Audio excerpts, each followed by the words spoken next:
I mean, you said earlier that this was up there with some of the most fun you've had on a tennis court. Assuming winning the US Open is at number 1, where does this rank on the fun scale? Number 2, for sure. I think even the points I was losing, the long points or, certain situations, even when I lost the point, I was, I found myself like smiling or laughing to myself because I was just enjoying competing. I was just enjoying the battle, and I was just appreciating the good tennis that was being played by my opponent, who is of course going to come out with, some amazing points because, she's class. Please take your seats quickly, ladies and gentlemen. Thank you. Hello, ladies and gentlemen. Welcome to Tennis Weekly with Joel, Kim and Chris. On today's Wimbledon Day 5 catch-up. Alcaraz survives a 5-set thriller with Tiafoe. Raducanu strolls past Sakkari on centre. And Coco Gauff sets up an all-American clash with Emma Navarro.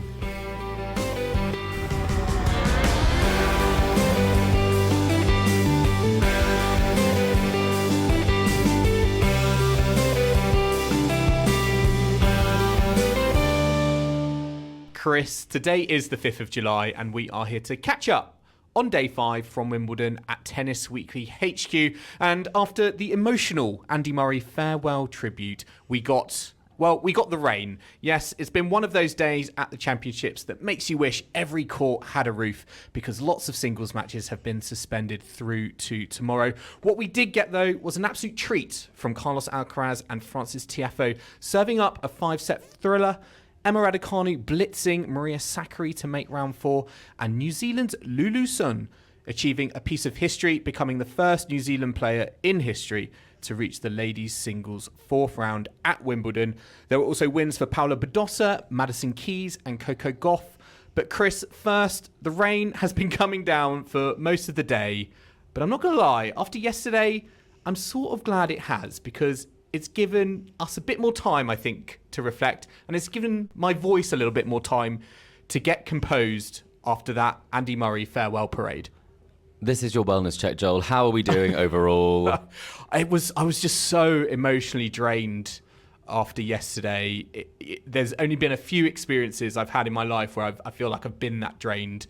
2012 US Open in New York certainly was one of them. But I've come back. I've woken up this afternoon, and I feel revitalised now. And energised. I think that maybe seeing another thriller took your mind off what happened yesterday. Very exciting out on centre court today. And I also think that potentially the fire was ignited in you when you saw the schedule for Andy Murray's next match, and maybe that's taken the attention off the sadness and maybe riled you up a bit. Yes, I know. I was sad, and then I was like, hang on, why am I sad? Andy Murray's going to be back on court on Saturday. We've had that confirmed. The order of play is out for the Saturday this weekend, and he will be on number 1 with Emma Raducanu in the mixed doubles. We're going to be getting onto that in the second half, but Chris, we're going to start with the men's action from today, or at least all the men's matches we were able to see today. And on the show courts, we really have to start with Carlos Alcaraz versus Frances Tiafoe. Alcaraz winning in 5 sets, 5-7, 6-2, 4-6, 7-6, 6-2. This was a repeat of their US Open epic, that semi-final in 2022. And there were times today when I thought Tiafoe was going to get this done. He was going to shock the defending champion. But we just know Alcaraz, 5th set, he is a different animal.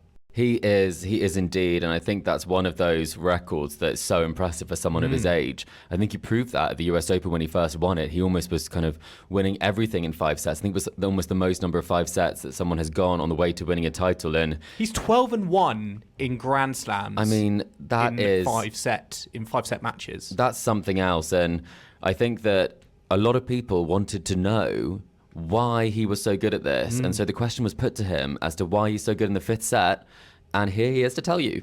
In the 5th set, I think I increased my tennis, my level. Feeling great physically help you a lot to, let's say, play more calm than the opponent. I'm feeling much better than the opponent, physically, mentally. I know that the other guy has to play a really high level of tennis intensity in the 5 set just if he wants to beat me. that helped me a lot to deal much better with those difficult situations in the fifth set, let's say. So I'm playing with the stats that I just lost one match in the fifth set as an advantage for me. So that's why that I'm feeling really well physically, and in those situations I play at my high level. It just sounds like he gets stronger and stronger as the match progresses, and it's sort of weird and kind of counterintuitive, I think, to think like that, because these matches are so grueling, particularly, I think, when you're facing someone like Tiafoe, who is a great mover around the court, lots of extended rallies. You could be finding yourself up at the net as well, because he does like to bring out the drop shot. Yeah, it's just impressive to think about, as I say, that Alcaraz, his physicality, it really does get him through these tough battles. It does, and he feels very confident in that. I think that the thing that's quite concerning, I mean, if you are his coach or in his team, is that he probably could win some of these matches a bit quicker if he was playing. Does he need to? I mean, we're still quite early, it's quite early days for a defending champion. We talk about, getting to the second week, having it be as unproblematic as possible. Is it worrying for Alcaraz that, he's gone 5 sets, or will he be looking at the positives in terms of this was a real test, a real examination of his credentials for Wimbledon in 2024? I think the big thing is after that Draper loss, it was hard to know what his form was like coming into this. So I think potentially when he did really step up his game from that tiebreak onwards, and then that really kind of running away with that final set, I think that probably is a very positive way for him to end it. I do think that hopefully he will make a bit more serene progress if he continues in the tournament. But he has got the advantage that he's not coming back tomorrow, whereas his opponent, whoever he will be facing, has to finish their match, has to come back because of the delay. But on Tiafoe, was this the case? It was another one that got away from him. We talked 5-set records. He's now 6-13 in 5th sets. It's impressive that he can go the distance. He takes a lot of matches to the distance, but yeah, he sort of just kind of runs out of gas. And was it inevitable after that tiebreak? Did he have to win it then? It felt like it was inevitable. And it feels like with someone like Carlos Alcaraz, given his 5-set record, you do almost have to defeat him in 3 or 4 sets, because once it goes to that 5th set, it's almost like a change, and the momentum is instantly with Alcaraz, and he always becomes like the favourite. And I think Tiafoe maybe sensed that in that tiebreak, that he needed to get it done. He was feeling confident. He spoke about impressed, the fact that he had the momentum. He was getting good opportunities all the way through that 4th set on the Alcaraz serve. But yeah, it was just a case, I think, that Alcaraz upped his level. I think he used the crowd as well. He used the crowd to his advantage, because as soon as he, hit a great winner, he was looking to the crowd for that energy, and it really did amp him up. Yeah, it was almost Rafa reminiscent in terms of the fist pumping. He really did get the crowd involved, so they were really cheering for him at that moment, which I think was quite a big shift from, cheering for potentially a good contest. And sometimes the crowd does shift in favour of whoever is behind. Were you surprised by Frances Tiafoe, given the form that he's had this year? I mean, he was coming into Wimbledon with more losses than wins on the tour. Wow. So even to push Alcaraz to a 5th set, and even possibly, one tiebreak away from dumping out the defending champ, that's a pretty good effort, no? To be honest, I was quite surprised with his level, not just because of the fact he's not winning matches, but because he also had like a ligament issue in his knee. He's wearing that knee sleeve. It's the black knee sleeve, not the grey one. So ultimately, no one would think going into this that he was the man that would take Alcaraz the distance. But I do have to say, will he always be the maybe man? I don't mean that in a harsh way at all. I just mean it in the sense that there was at no point in that match that I genuinely think that he was going to be take out Carlos Alcaraz. I think you were on court. I was there, and I did get a tingle. I did tingle. I did. I think to me, that is Tiafoe's natural environment. Show court. That was his first time on centre against one of the favourites for the tournament. That is where those are the moments, those are the atmospheres he relishes, I think, to be in. So from that point of view, I wasn't necessarily surprised he was able to up his level. I just hope that he can continue on, because, he really has been in a bit of a rut of form, I think, over the last several months or so. I mean, he's he should be in the higher seedings where he's a lot lower at the moment. So I hope he can kind of push on. There was a less problematic win for Yannick Sinner, who came through Miomir Kecmanovic in straight sets. Grigor Dimitrov as well, also coming through against Gael Monfils in 3 sets. I mean, Chris, you said the rain being a big factor today, and you got to think the players who were playing under the roof, the players who got it done, that's going to be a big advantage to them, because Dimitrov is going to play Medvedev or Struff next, and they're going to have to come back tomorrow. Yeah, it will be a big advantage. I think especially, getting done quickly like Dimitrov did, he'll be very well rested. I mean, he had a big 5-setter to get himself to this stage, so this is exactly what he needed. And there is an advantage of not having to come back tomorrow. I think Ben Shelton's playing every day this week. I know. So, and that's very early days. His match with Shapovalov's like 3-2 in the first set. He is going to have to go some. Has he gone home, Joel? Is that my big question? Has he gone home, or is he staying on site? Because there's no point getting on the tube if you're Ben Shelton and coming back to Southfields. But ultimately, for kind of Dimitrov and Monfils, we were thinking this could also be some showmanship. It was put on court 1. It was rather than the Medvedev match. And ultimately, it didn't deliver the spectacle people were hoping for. Not really. It was, and it was routine. Also, it was very routine. It was their first match, actually, in 8 years. Oh, wow. I had no idea. Yeah, so, it was, I guess, a momentous moment. Well, it wasn't worth waiting for. But it wasn't, it was a moment not worth waiting for, I guess. But, it was straight sets for Dimitrov. And it was also straight sets for Tommy Paul, because he was probably one of the rare players in the singles to get his match done on the outside courts. Are not under a roof. He defeated Alexander Bublik 6-3, 6-4, 6-2. There was the usual tricks from Bublik. He did bring out an underarm serve ace against Tommy Paul, but I mean, apart from that, Paul was pretty impressive. He won 85% of his first serve points, 37 winners, just 14 unforced errors. Looking pretty good for the Queen's champion. He is looking really good, and I think it's the sort of thing that you hope, as we've talked about, that when players do come into form, they're able to bring it into the major, because obviously, we'll talk about it later, happen. There's the curse of winning the title on the way into Wimbledon for the women, and that curse is living up to its name at the moment, with Kasatkina going out. But in this sense, it looks like winning Queens and his biggest title to date is actually almost leveled him up. I feel like this is the sort of top 10 player beating a top 20 player in a very comfortable, assured fashion. And it's something that Paul's talked about, wanting to become top 10. And if he keeps playing like this, I think he'll be a regular fixture. Yeah, definitely could see that. And it'll be interesting to see if Frances Tiafoe also can get his ranking back up there. There's going to be a big melting pot, isn't there, for those players in that sort of 10 to 20 back. From the 10 to 20 bracket in the US men's side. Just a few other results to bring you before we go to a break.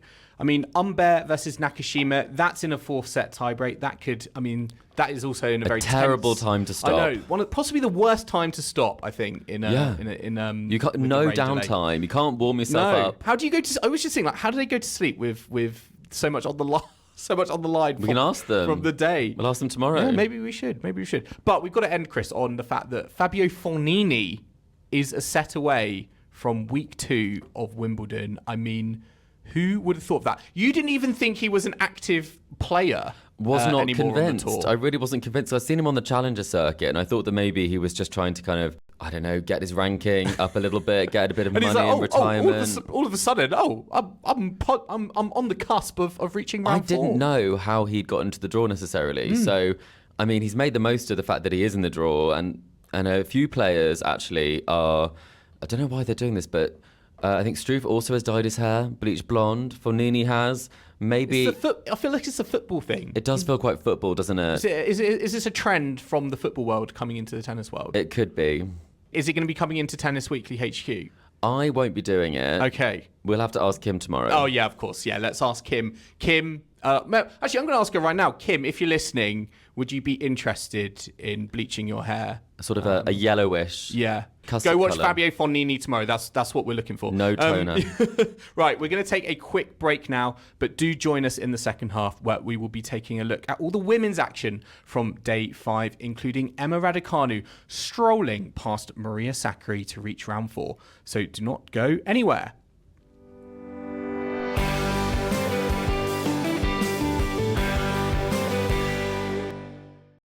was born in the south of New Zealand, a very small town, practically more sheep and deer than people. But yeah, I spent a few years there with my grandma and my mom. And then I moved a little bit to Shanghai. I stayed there for kindergarten a bit until we moved to Switzerland. My mom, obviously, she's very keen on education, and she always told us that yes, sports and whatever you dream of is important, but as well to get that education in is important as well. And my dad's Croatian, yeah. My stepdad, he's German English, so he's from here. That was Lulu Sun, the first New Zealand woman since 1959 to reach the fourth round of Wimbledon, explaining her background to everyone in press. Because, Chris, it's very multicultural. It's like, I was born in New Zealand, I moved to Shanghai, then I moved to Switzerland. I travel around loads. There's Croatian in there as well. Yeah, Croatian is. It is fascinating. And you know who it reminds me of? A certain Emma Raducanu. Yes. Because she also speaks Mandarin. She's also Romanian. She's obviously British as well. And I think that question was asked in terms of, are there any kind of commonalities that you feel there? And I think ultimately, when they play each other, it will be two quite similar stories growing up with quite different levels of success at this point of their careers, but nevertheless, a fascinating heritage for both. I know, and it's a great story, regarding Lulu Sun at this year's championships. A story I think that's actually gone a little bit under the radar in terms of, like, I feel like how historic and significant it is, because all the matches she's had have just been on like the outside courts in front of, like 10 and 20 people. And a very quiet exit for Qin Wen-jen, who went out to her in the first round. I think that was a bit of an upset that didn't make the news in the way that you might have thought it would, because she hasn't had the form since Australia, but she has seeded 8 here. And then after that, the draw opened up to her because obviously Qin Wen-jen was scheduled or projected to reach the quarterfinals. And so now this is an unseeded match for a place in the Wimbledon quarterfinals. I know, and wild card versus qualifier, is it? It's amazing, I know, and she's going to be moving on to a show court. It'll be either centre or number 1, because she's going to be facing Emma Raducanu in that match and in round 4. And Raducanu came through today against Maria Sakkari, 6-2, 6-3 under the centre court roof. Chris, you were at this match. This was Raducanu's second top 10 win in her last 2 tournaments. What did you make of her performance? Well, I saw them both, and they were very different wins. Against Pegula, she was down, she was behind, she was playing well, but she wasn't winning that match at that point. And then something switched, and she was able to edge it. Whereas this was the Raducanu that we saw at the US Open. Yeah. It was front foot. I almost don't want to say the words US Open because... I said it to impress. You heard that at the start. It's just like, it's giving me so much hope. Maybe false hope. I don't know. I think don't look ahead, but everything we've seen has been really promising. And in this match, it did have that same sort of self-assurance that she had there, where even though Emma had never been at those stages of slams before, she was able to come out and play like she was the top player in that match, that she was the higher ranked opponent. And that's what I really think is impressive, especially considering the fact that she'd never beaten a top 10 player until last week. I'm going to ask you the $1 million question at the moment. Yes.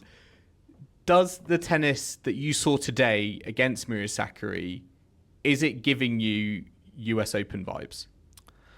I think it is. I think it's the tennis, because she played Sakkari on that US Open. She did in the semi-final. It was 1-4. So she lost the same number of games. So there are definitely some parallels.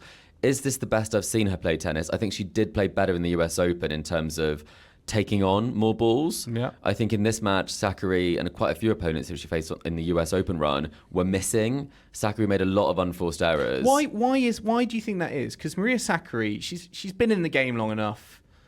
She's been higher ranked, but she's a very experienced competitor. Why was she seemingly not able to get her game together today? I think that nerves play a big role. I think some people channel nerves in a positive way. Yeah. Pressure is a privilege. I think she really doesn't enjoy that pressure at all. No. As soon as I saw this clash, on centre court, the whole crowd against her, Sakkari's gonna get annoyed at herself. She's gonna lose that sort of mental fortitude that you need to get through something like this. And I think that is what happened today. And ultimately, that first game was very telling, where she was up 40-15.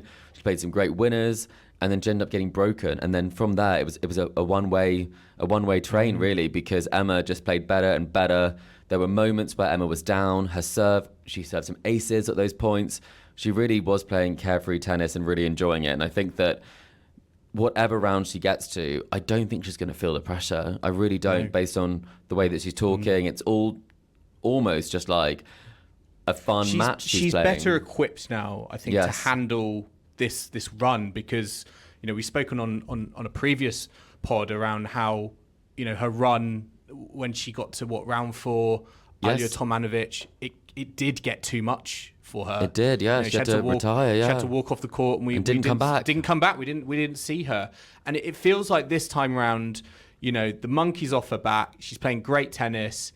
She's enjoying herself on the court so much. She's enjoying. It's infectious. Yes, it's infectious. It's so positive, and as a result, she's just playing with this carefree attitude that is really elevating her game. It is, and I think if you asked her, I think she'd say, like, it's just tennis. It's not that serious, And it's like, it's actually pretty serious. It's a serious business. Yeah, almost the opposite of what Iga said in Paris when she's like, there's a lot of money on the line. Please keep quiet during points. And Emma's like, make as much noise as you can. I love being out here. So I think it's great to see that. And I think that it's what the tournament needs. We were very upset yesterday about Andy Murray and the fact that he is stepping away from the game. And it's so nice that whilst we have a story about a great champion leaving the game, we have a story of a great champion who's now rising up the ranks and she's playing her best tennis again. And you have to think it's what the tournament needs, and it's definitely what Britain needs at Wimbledon. Well, there was another Brit involved today, and that was Sonay Kartal on number 1 Bit of a different story, Joel. Bit of a different story against Coco Gauff. Coco Gauff emerged victorious 6-4, 6-love. Now, to Kartal's credit, she did push Gauff in that first set. I was there for it. I was there for the end of it. Gauff let out a yell at the end of the set, which I going into that, I wasn't really expecting. I thought this was going to be a cakewalk, really, for Coco. Well, we did, didn't we? How many games did we say? Yeah, I said 3, and I got a bit nervous when it was like 4-all. She'd already done. She was like 4-all, and I was like, hang on, she's already kind of surpassed our Tennis Weekly expectations. We should have definitely elevated them. But yeah, the fact that even Coco Gauff had to get to a point where she bellowed, to the crowd, showed the pressure that Kartal put her under in that first set. It obviously didn't go as according to plan in the second set, but still, for Kartal, the fact that she came through qualifying, has reached round 3, that's gonna give her so much confidence, I think, in terms of the fact that she's just around that 200 mark in the ranking. She's predominantly been playing on the ITF circuit. Where do you think she can go on from here with this performance? I think she'll definitely have a renewed belief in her game. I think that this was something that's really important for her, and knowing that she can compete at this level. I think it was not at all embarrassing, especially that first set. And I mean, you've seen scorelines. She was going toe to toe with Gauff from world number the 2, baseline. Yeah. US Open champion, prodigy of tennis.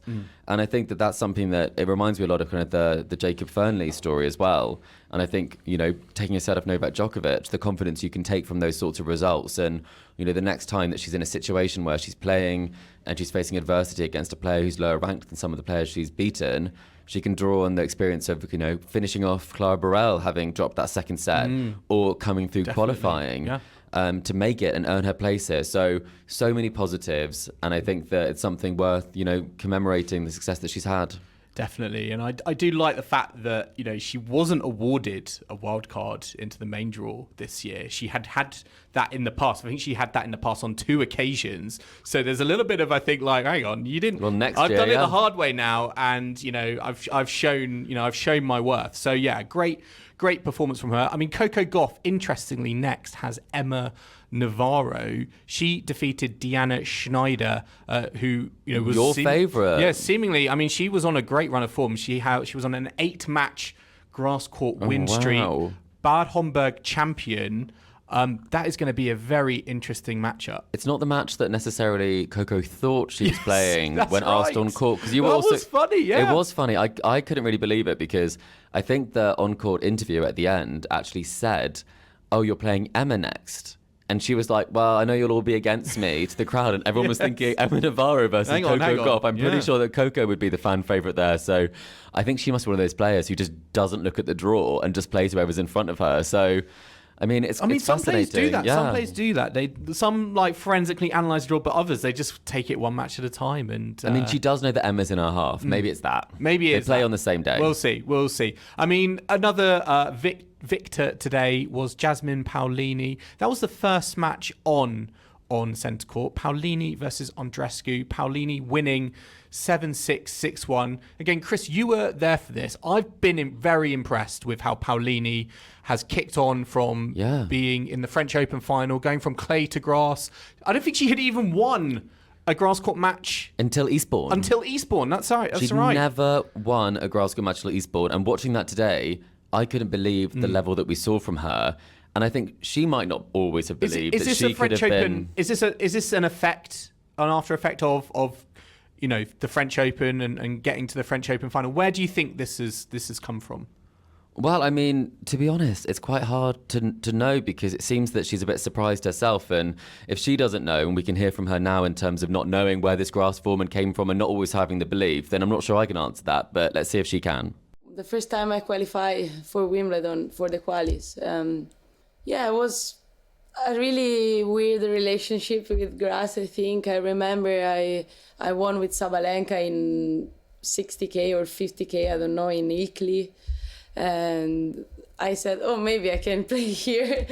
But then the year after that win, I played not so well, so I was like, I don't know if I can play well here. My coach was telling to me, look, you can play well here, but I wasn't believing it. And now I'm enjoying. I think it's nice to play on grass. I played a good week last week in Eastbourne, and I'm feeling good at the moment. I mean, I never knew that she was playing 60 and 50Ks with Sabalenka. That might be my take out there, but I mean, at least it's good that her coach was telling her that she could do it and she didn't believe it. But belief is the main thing when it comes to results. And obviously the French Open gave her the belief that she could win on any surface. And she's showing that. And genuinely in that match, some of the ball striking, I never realised how hard she hit the ball until last week at Eastbourne. She will be a tough competitor, especially riding. Who hits the ball harder? Because she's got Madison Keys next. You don't want to be a tennis ball in that match. No, really big hitters. You have to hope that they're both playing well. Otherwise, that could be, balls flying everywhere. It feels like they're both in really good form at the moment. They are. I mean, Madison's obviously a great player. She had great results on clay. In fact, they both had great results on clay. If I had to give someone the edge, I would give Paolini the edge in that one. I do think that the time on court that she spent, she's very focused, and I think she really thinks that she can win a slam now. And I think Madison doesn't necessarily always have that at the top of her mind. Well, there was another match that was also on one of the show courts, court 1. This one was moved. Diana Yastremska versus Donna Wait, how many Vekic. times, Joel, has grass frozen over now? I know. Did it ever defrost? I've actually forgot. I'm like retracting it. Yeah, I'm retracting it because it's just becoming a common event, particularly a given daily the weather. occurrence. Yeah. I'm almost like it's going to happen again tomorrow. But yes, Vekic won this 7-6, 6-7, 6-1. I mean, it was very, very, very tight. Yastremska saved lots and lots of match points. I think she saved 8 match points in total. But Vekic managed to finally get it over the line. I mean, we love at Tennis Weekly HQ regaling about the fact that, that match Donna Vekic had with Johanna Konta all those years ago. I think that was in round 3? Was that round 3? It was a great match. Yeah, because Vekic has been, I think, to round 4 at Wimbledon before. She's back there now. yeah, I mean, this is just a very nice story for her. And, I was a little bit nervous around that third set. Yeah. Yeah, I saw Pam Shriver looking worried.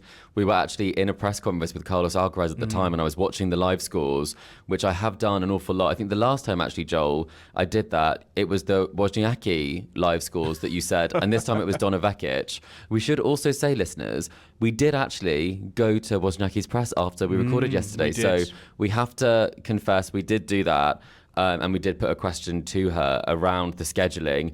Obviously, matches being moved is quite a strange thing. Because Wozniacki wanted to get it done. She said, she wanted to get to another night. She knew the weather was win or iffy lose today. Yeah, she win or lose. She wanted to get it done. I imagine these two were in the same situation because, again, it's such a bonus to just get your match done under the roof, so you have as much time as possible to prepare for your next match. Absolutely. And I also just have to say, listeners, Kim Clijsters has just walked past a window outside where we're recording with her racket bag. So she must be preparing for the Legends doubles, which is very exciting. She's playing with Martina Hingis. Is she not preparing for another comeback to the WTA Tour? She could be, but her 700th comeback. She could be, but someone else who staged a comeback is Paula Badosa, because she was able to come through against the Eastbourne champion, who recently delivered a double bagel, but wasn't able to come through. Yes, Daria Kasatkina.